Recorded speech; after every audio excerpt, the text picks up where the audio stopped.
The universe, a gigantic place full of life.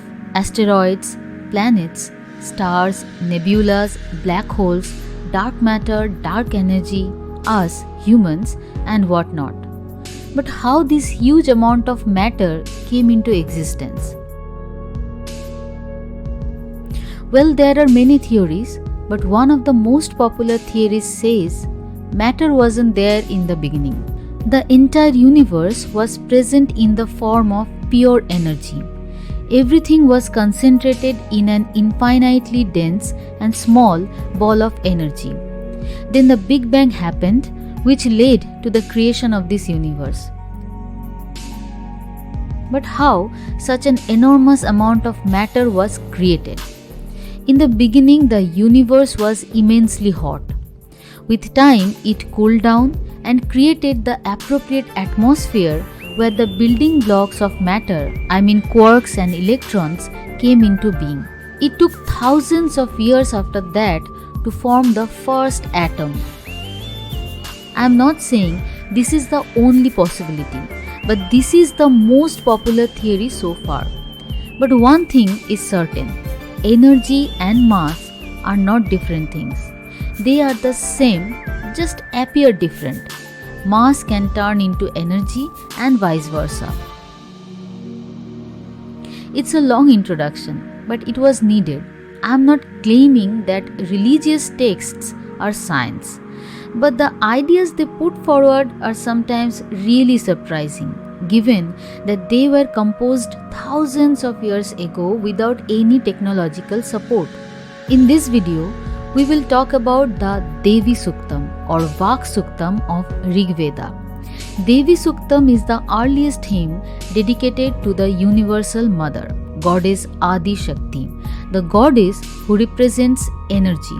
But before that, if you watch my videos frequently and enjoy them, then please consider subscribing to this channel and liking my videos.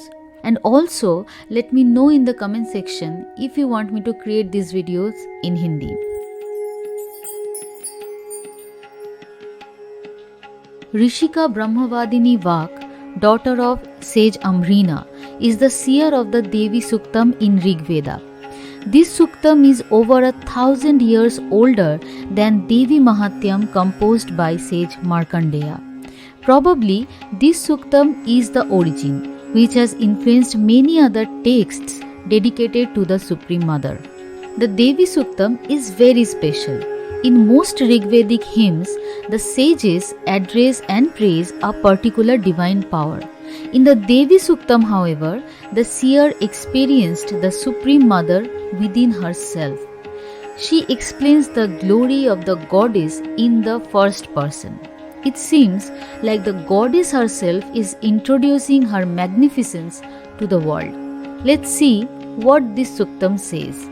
She declares that she is the power behind various divinities that control different aspects of the cosmos. She says, I am the one who powers Rudras, Vasus, Adityas, Vishwadevas, Mitra, Varuna, Indra, Agni, and 2 Ashwins. People in the Vedic tradition always worshipped natural forces, which, according to them, were different manifestations of the Supreme Being. The natural forces that have been mentioned in this hymn are Indra, king of gods, also the controller of heaven, sky, thunder, and rain. Agni, the god of fire, especially sacrificial fire. Varuna, during the early Vedic era, he was the god of moral orders and universal law, which changed eventually. Mitra, who is associated with the light of dawn and the morning sun. Rudras. Rudras are Antariksha Devata, which literally means gods of space. They sometimes represent wind, storm, and breath. They are the intermediary between physical elements and the mind. Vasus. 8 Vasus represent 8 natural elements. Those are Dhara, earth, Apa, water, Anala, fire, Anila, wind, Dhruva, pole star, Soma, moon, and Prabhasha, light. Adityas. The 12 Adityas are the lords of light. in short, solar deities. They represent the 12 months in a year.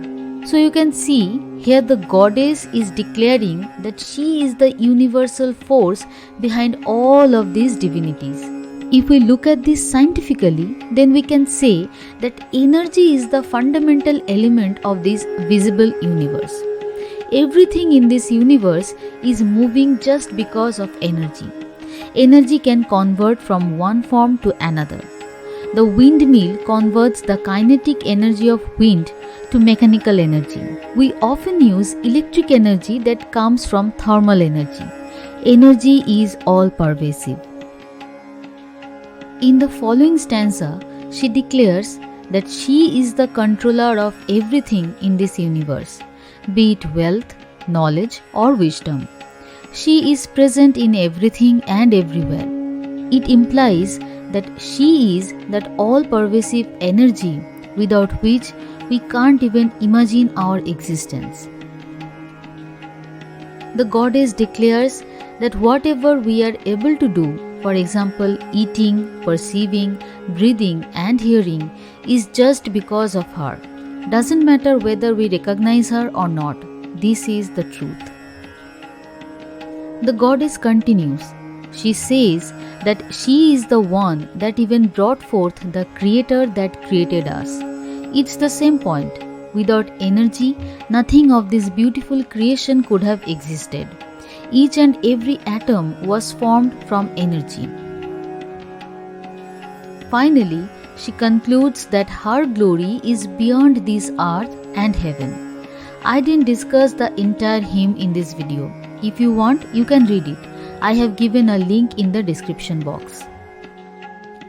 This hymn is very interesting. It talks about a goddess that does not control a particular force in nature. Rather, she is the seed, the reason behind everything that exists or happens. If energy disappears from the universe, what will happen? Will this busy universe, these galaxies, these stars and planets stop moving? Will nuclear fusion in stars come to a pause? Will we stop living? No. If there is no energy, there is nothing. Matter is nothing but a manifestation of energy. So energy is truly the reason behind everything. This hymn addresses that cosmological truth. Obviously not in a scientific way with equations and all. These realizations didn't come through scientific observations. That age was way before this scientific era. But we can't deny that they could visualize or comprehend such complex ideas just through their intellect. It's astonishing. I will conclude this video with the Markendeya Purana. Let's see how Devi Mahatyam praises Goddess Durga. Namo Divyai Mahadivyai Shivayai Satatam Namaha Namaha Prakritiyai Bhadrayai Nityah Pranata Smatam. The Durga Saptasati, which is a part of the Markendeya Purana, describes the Supreme Mother as the great goddess who herself is Prakriti, which means nature. She has been praised as Nityayai, means the eternal. This hymn continues to praise Goddess Durga, Ya Devi Sarvabhuteshu. She resides in everything, in the form of consciousness, intelligence, sleep, hunger, physical appearance, desire, forgiveness, humility, peace, faith, beauty, wealth, change, memory, compassion, energy, satisfaction, confusion, and a mother. She is omnipotent. Whether you recognize her or not, everything that happens within you, with you, or around you is the goddess herself. This hymn clarifies how unique and fundamental the role is that the goddess of Shakti or energy plays in the creation.